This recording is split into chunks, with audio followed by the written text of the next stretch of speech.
Thanks for joining us. Gift cards are increasingly popular, mainly because they're very convenient, but scammers have found a way to use gift cards to take your money and put it in their pocket. We're joined today by Judge Wallace Capel. Judge Capel is a volunteer with the AARP Fraud Watch Network, and we'll ask him a few questions. So, Judge Capel, first of all, why do scammers target gift cards? Well, good morning, Bill. First, because they're readily available. You see them in grocery stores, department stores, hardware stores. You can buy them almost anywhere.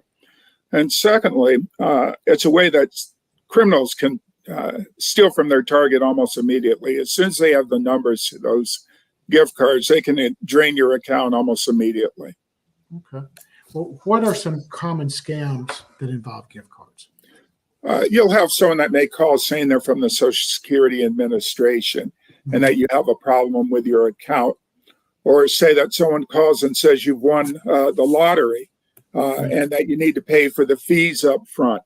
You may have someone saying they're from your utility company and that if you don't pay the fees, then we're going to cut off your utilities. You may have someone that targets one of your relatives and says if you don't pay immediately, then they're not going to be able to get out of this emergency.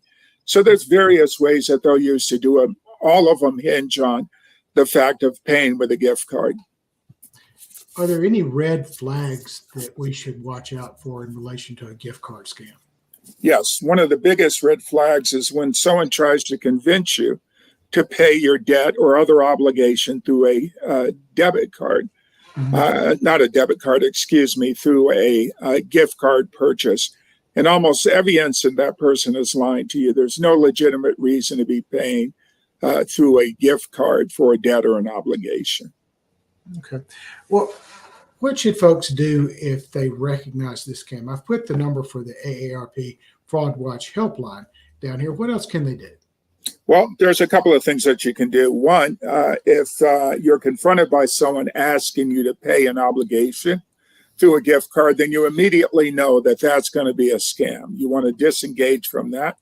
Report it to the Federal Trade Commission or through FTC, federaltradecommission.ftc.gov. You should also report it to the police department to get a police report. A lot of times the police are going to tell you don't bother. This happens all the time, but you do want to bother.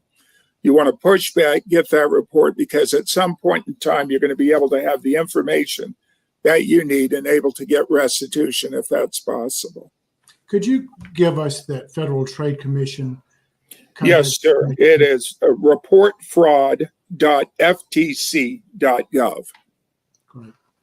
Well, Judge Capel, I want to thank you for joining us today. That's some great information. And I want to thank all of you for listening to this presentation as well.